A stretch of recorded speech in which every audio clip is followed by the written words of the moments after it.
What's up, everybody? This is Enlightened Masculinity podcast. I'm your host, Yogi Chris, PhD, founder of Ninth Limb Yoga, IMC Nation captain, streaming to you from IMC Base 1, the first base of IMC Nation here in San Jose, California. And I have today a man that we've had on the show a few times, but I don't know if we've had him on as base leader. He's been ranking up. He's the IMC Nation base leader of Base 2, San Jose. He's a lawyer in 30 states and counting. Harvard graduate and co-owner of the IMC Martial Arts and Fitness Center that, he teaches at, I teach at, and, we're starting this whole thing. It's an amazing thing. That's like, money-wise, that's the least successful of all our endeavors, but it's like the most rewarding, man. I love that center, sparring and teaching and fighting. And it's like, it's my fight gym. Fuck yeah. So, and also Will's, because he's part owner. So I have him on the show today. And we're going to be picking his brain. A lot of people, this is what I was about to tell you before the show, before I clicked record, Will, is that a lot of people don't brag about themselves.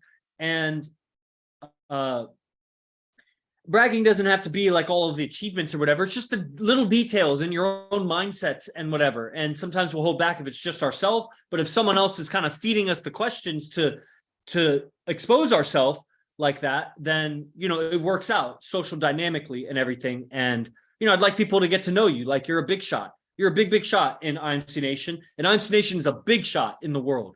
And anyway, so I was about to pitch the TikToks and everything. Everything's blowing up.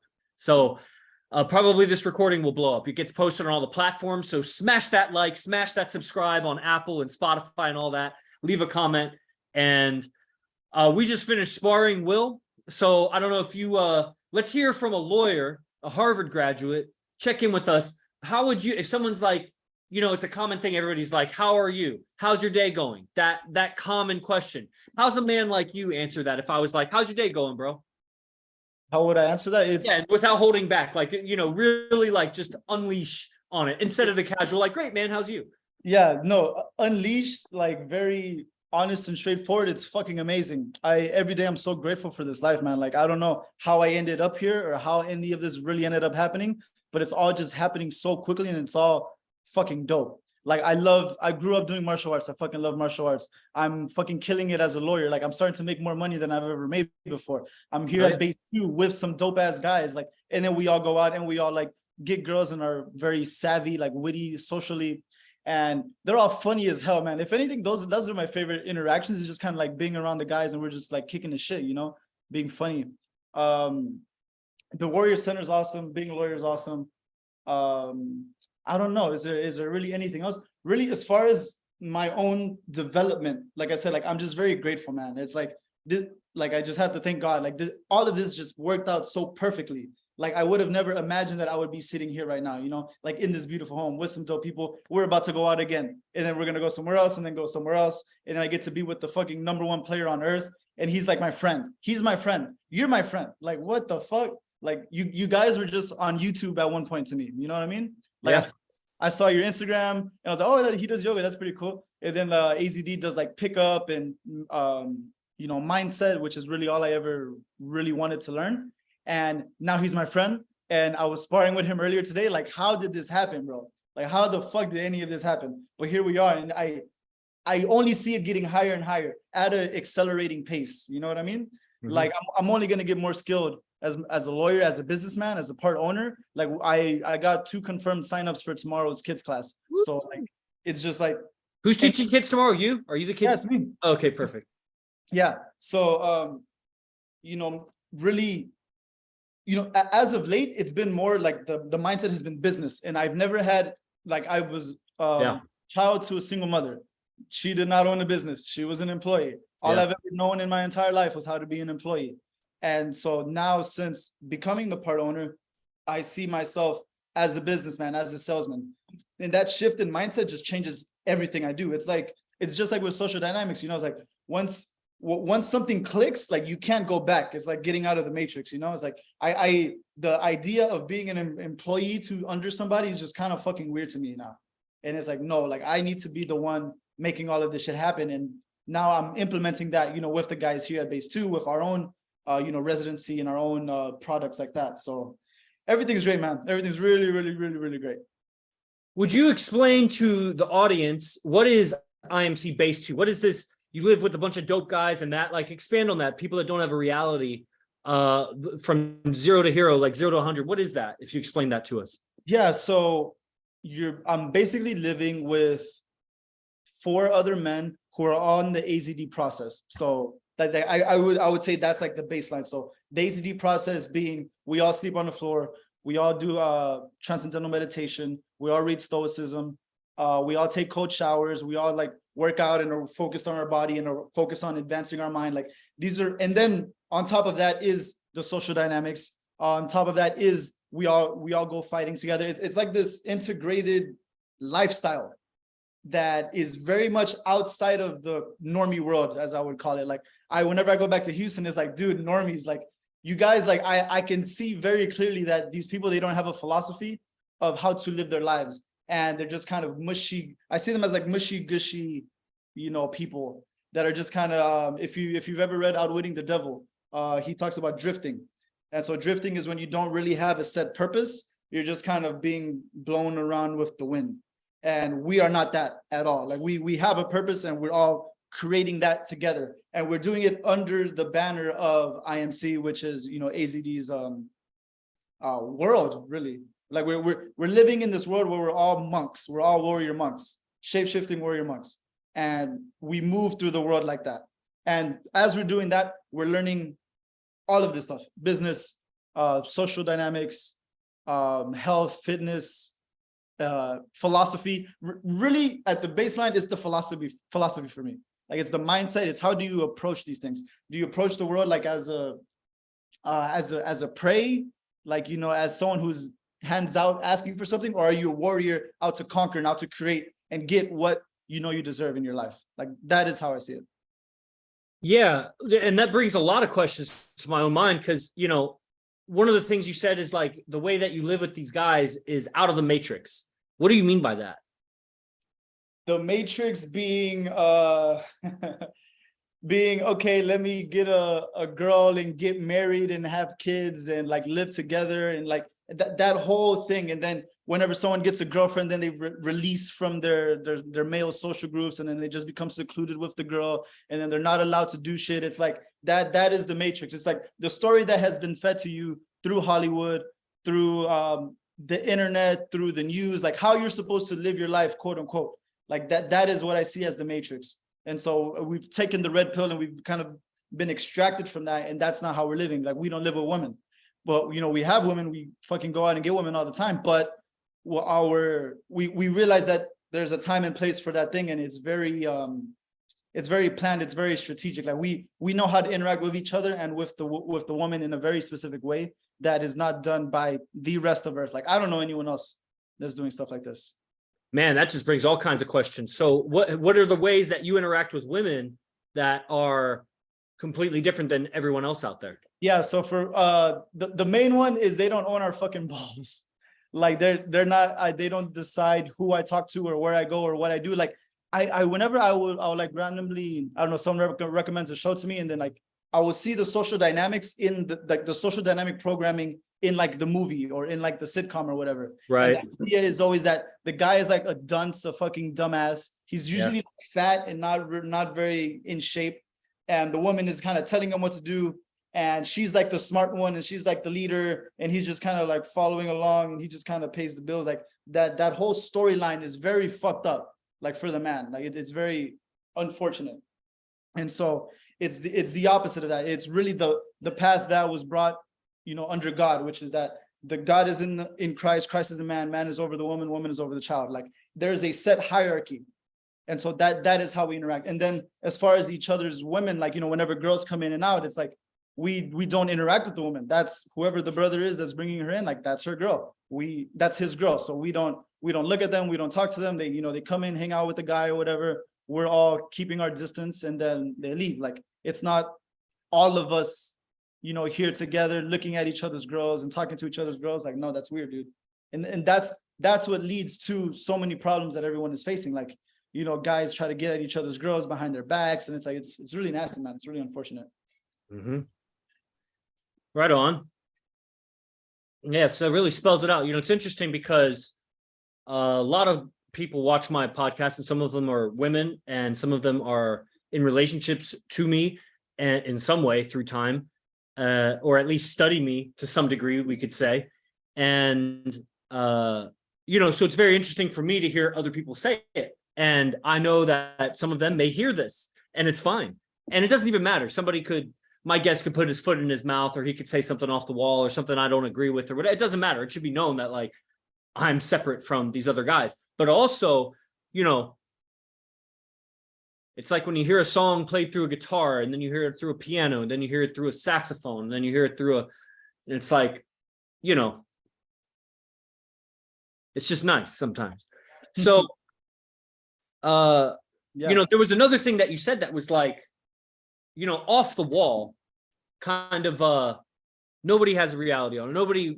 I don't even know what people would think when they hear it. And it may have just passed by. They wouldn't even question it. Maybe they've already forgotten it. But it would be basically, how are you a shape-shifting warrior monk?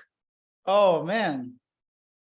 Fuck yeah. What is that? What do you mean a shape-shifting warrior monk? This is my favorite shit. So for me, the concept was introduced at the beginning of 2020 when AZD started, sharing his process with us. And the concept is that, what is a monk? A monk is a spiritual man, one who is under God and who follows I don't know how to say, like, how he follows God.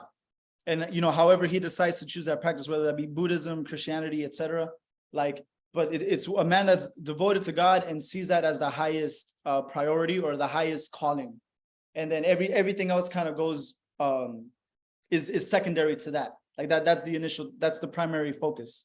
And then as far as like shape shifting, fuck, dude, that's really getting into the process. So when AZD first kind of introduced us, one of the first things you do is you pick an animal, like an animal that kind of calls to you, like a totem animal. Mm-hmm. And you choose it, and you kind of, in your mind, in your philosophy, kind of take on its ways, so to speak. So for me, it was the wolf. And so what I really liked about the wolf was that it had a wolf pack. And so that was just really cool to me. And so I would just kind of imagine, okay, if I were in the world of the animal, as a wolf, like, how would I be? And I remember this was like early 2020. And AZD asked me, like, what was in my imagination? In my imagination, I was a wolf. I was surrounded by my pack. We were all black. Like, for whatever reason, in my eyes, we were black wolves. And we were all kind of patrolling through the forest together. And I remember I had a sense of like power, a sense of being at ease, because, I'm surrounded by my people. And then kind of a focus, like it's like we're about to go to the hunt. And that whole concept really just changed how I lived and how I felt. Like if you live with these ideas, it shifts how you move and how you view the world. And then, so that was my first animal. And then after that was the tiger. And then there's a whole process into like being a tiger and how that makes you feel. And then, so the shape shifting is that you can take on it started with the animals, right? Like that's just kind of a concept to get you into the idea of it. Mm-hmm. And so it went from a wolf to a tiger. Then I think I was a bull, then an eagle, and all of these powerful animals. And what it does underneath is basically let you know that it's the Bruce Lee saying, it's be water, be fluid. You are not confined to whatever little reality you have right now in your mind, right? When you were 6 years old, you had a certain reality. When you were 12, you had a different reality. When you were 18, I just turned 29. My reality is completely different than it was 10 years ago. And so I am not bound by anything that I even myself put on myself before. Like I am willing and very happy to shift into whatever mindset that I need for the given moment. And so this applies to everything, man. This applies to your business. Like, okay, if this particular business marketing strategy is not working, you need to be able to shift. You need to be able to, okay, well, now we're going to do this. Now we're going to do something else. Say if you're in your relationships, if some sort of agreement is no longer working because you realize that, I actually don't want this, then you need to be able to shift your mind and to properly communicate it to the woman or whoever you're talking to, your father, your parents, your brother, your sister. Like, you need to be able to move and shapeshift in every aspect of your life. So me, I'm a fucking shapeshifter myself. I go into the world of law. I go to court. I'm speaking to a judge. I'm speaking to other attorneys. That is a whole character. That is a whole package deal that I do. Then I go out in field, and then I'm like talking to my friends, talking to girls, opening sets, getting drinks. That is a whole different character. I mean, I'm still a lawyer, but that is a different way of being that I am being. I'm not talking formally the way I would talk to a judge. And then say I go home and I see my mother and my father, then I am the son. I am the child of my mom. I am the child of my dad. And that is a certain way of being that goes along with that. So I'm constantly shape-shifting depending on what the environment needs. And AZD has been talking about this recently, like, Darwin, evolution, like it is not the strongest or necessarily the fastest that continues down the lineage. It's the one that is best able to adapt. And so whatever situation you're in, you have to be able to adapt. And now I'm doing that even more with the martial arts, man, because I grew up doing Taekwondo, and what we're doing is completely different. Like all I would ever do is like kick, kick, kick. You're going to stay on this side of my leg and I'm never letting you get in. Then we started doing boxing, which is no fucking legs at all. Now I had to fucking shapeshift, and now I have to see what a boxer is. Like, what is that? Now I started watching like Floyd Mayweather and stuff. Now we're doing jujitsu, which is being on the ground. Now I'm shape-shifting into that. What is a jujitsu fighter? What is this warrior? In all of these different scenarios, you have to be able to move in and out fluidly into everything. So I would suggest everyone go look up that Bruce Lee video. I mean, I think it's pretty popular. I think most people should know it, but Bruce Lee be water. Like he explains it very beautifully. So yeah, that's a shapeshifter. Yeah, for sure. But I'm curious, do you think that everyone is shapeshifting? Because everybody puts on a different hat when they go to work, when they're drinking with their buddies, when they're at home. They talk different. Most people have some self-consciousness about cursing around their parents or something like that, or not bringing their personal drama to work. And they is that the same thing that you're talking about, or is there some difference? It's kind of along the same lines. However, I know whenever people do that, it's like they have a sense of withdrawal, or they feel like they're not being authentic, right? It's like I don't, how could I say this? It's like you'll feel fake or whatever, right? Like if I go out and I talk this way to somebody and talk this way to another person, like it feels inauthentic. And so people get kind of bound and get kind of restricted by that. And like they feel like, oh, I have to be real all the time. I have to be like 100% all the time. And it's like, no, you shouldn't be 100% with a fucking 6-year-old. Like you shouldn't, you should be different. But so that's kind of one part of it. And then the other part I would say is kind of going back into the animals, is like taking on these different characters.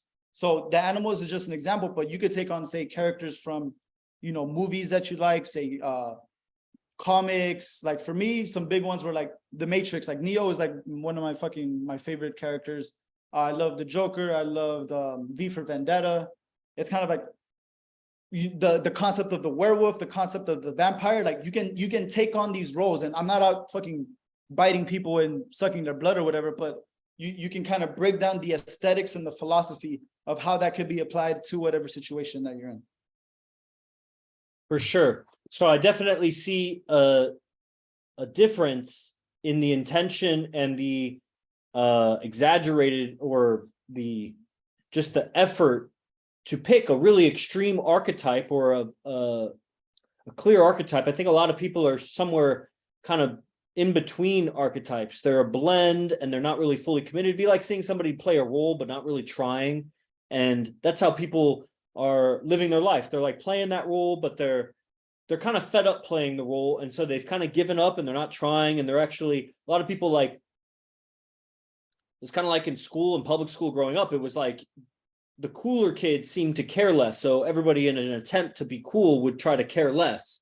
And so people have like grown up as adults, and they think it's cool that they don't care about their life, and they don't care about how they look, and they don't care about their game, and they don't care about the future of their business or whatever. And I don't think that's very cool.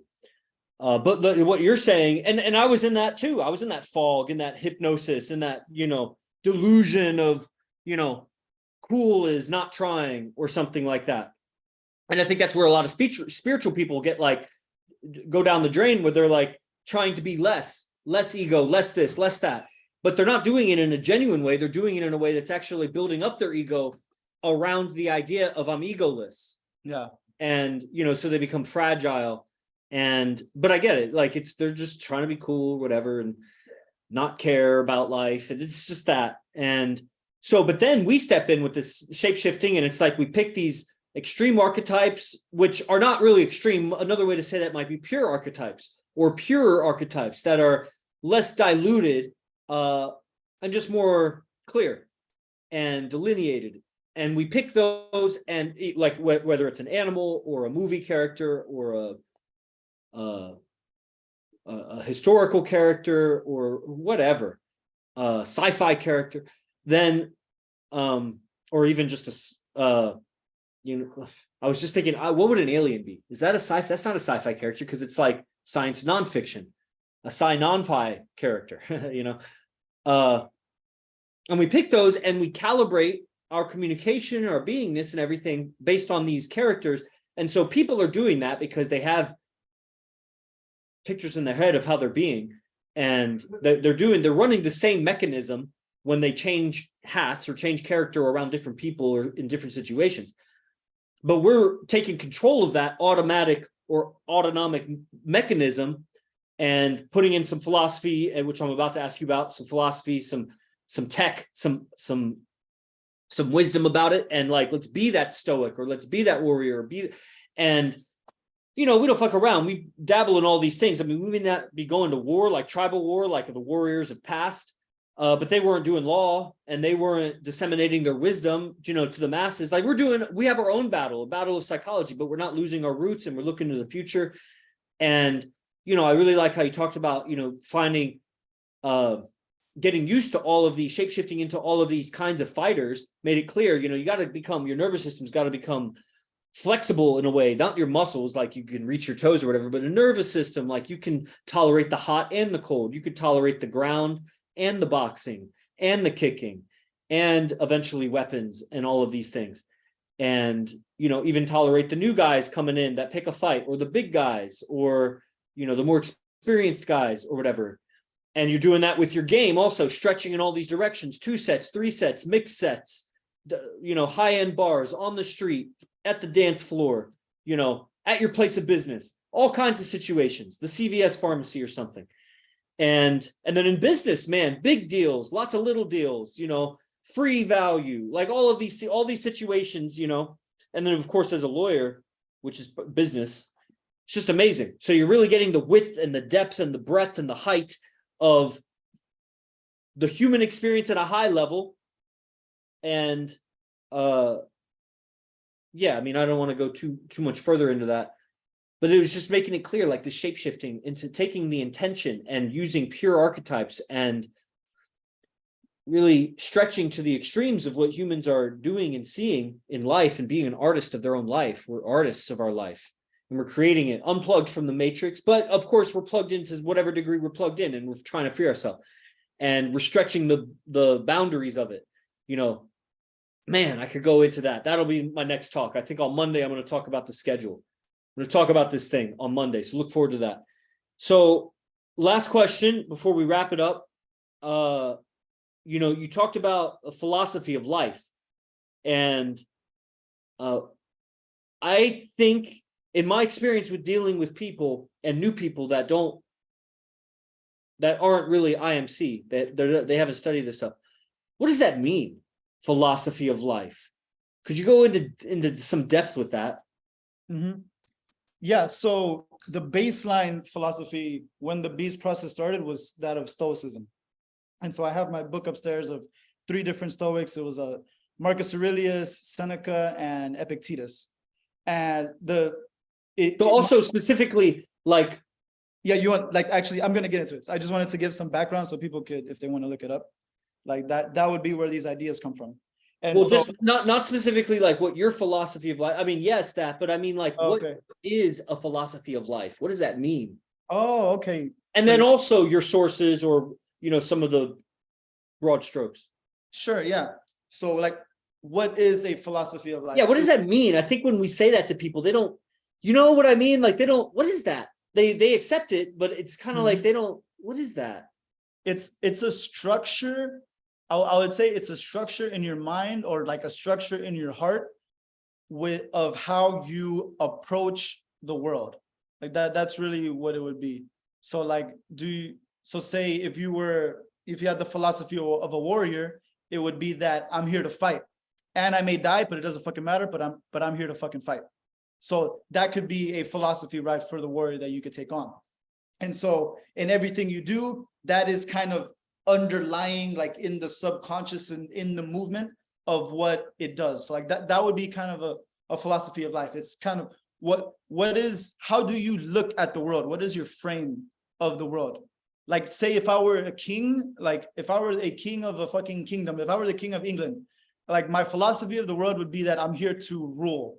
I'm here to rule this land to the best of my ability and to make sure that like my people are safe. And then maybe I also want to conquer new lands. Like that would be a philosophy that a king would have. Say if I were, let's say like the captain of a ship, I'm here to traverse all of the seas of earth and to find all of the treasures that it has within. Like it's just how do you look at this world and how do you approach it? Like that would be kind of my definition of a philosophy of your life. Gotcha. Okay, so then what is your philosophy of life? Yeah. And how does it relate with IMC? How's it different from IMC? Same, different? And then what's like base 2? How does that fit in that? Yeah, so the baseline philosophy is Stoicism, which is, for me, the main ideas are that I am in control of me and I am not in control of anybody else. And so anything anybody else does, it does not affect me emotionally. Like, yeah, sure, I'll, if something needs to be corrected, or like somebody leaves something around, it's like, yeah, we can talk about it, fixing that. But like, I am not here to make sure that you're okay, or I'm not here to control everything that you do. I control everything I do.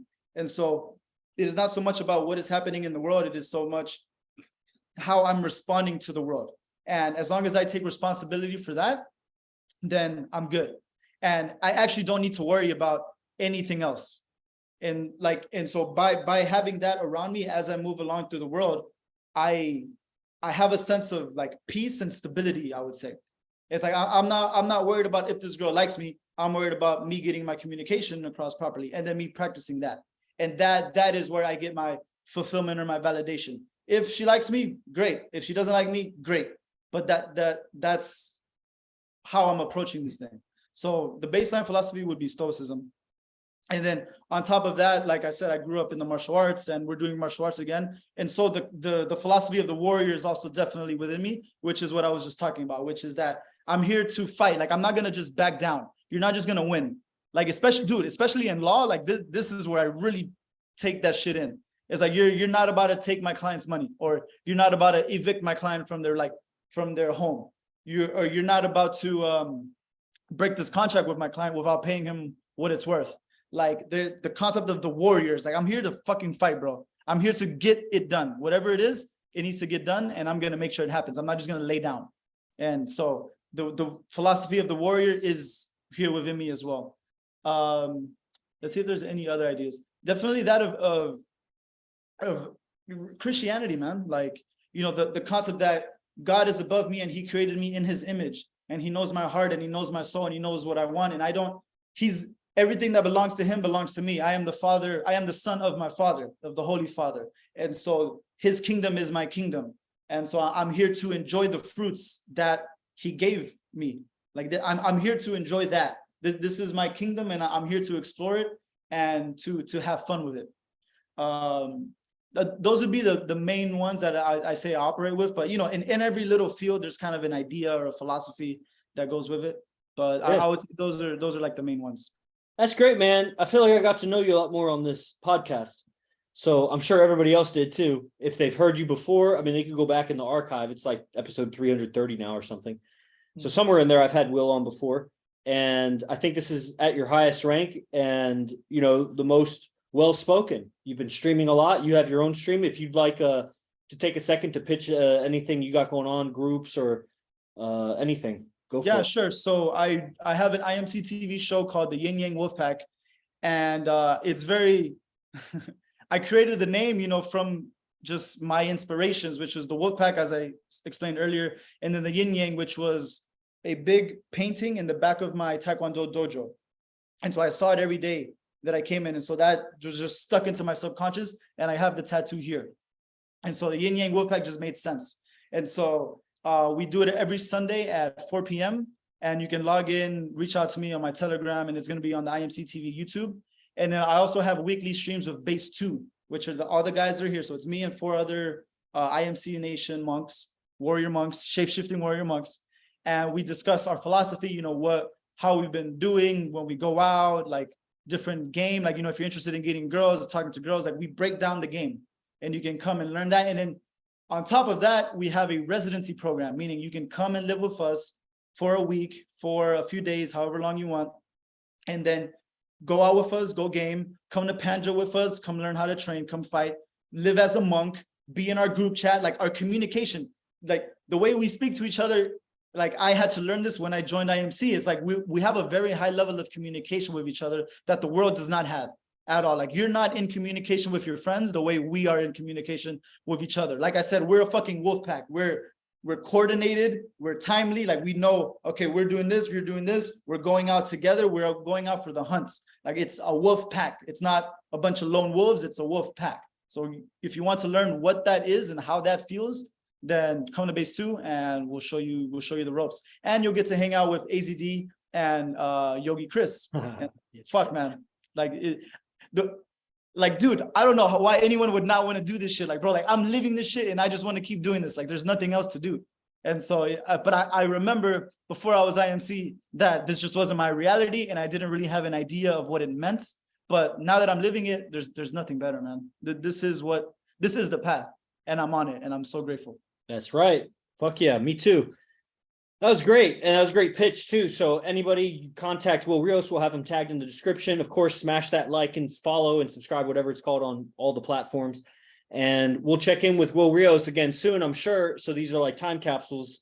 It's amazing. It's amazing. We're still just youngins, kids at this. And, I feel great. I feel great as a 20. I almost thought I was 28 right there. I'm 36. Jesus, what year is this? Have you ever done that? You forgot how old you are? It's starting now. It's starting now for me. I'm like, wait, what? I think we're supposed to live to be about 800 or 900 years old. So I really feel young. And anyway, I'll see you guys on the next Enlightened Masculinity episode. Right now it's Saturdays, 5 p.m. on IMC TV, but that might change. And of course, on all the platforms. And thank you, Will, for your time. And I'll see you tonight. And I'll see all the other guys when I see you. Oh, thank you, brother. You bet.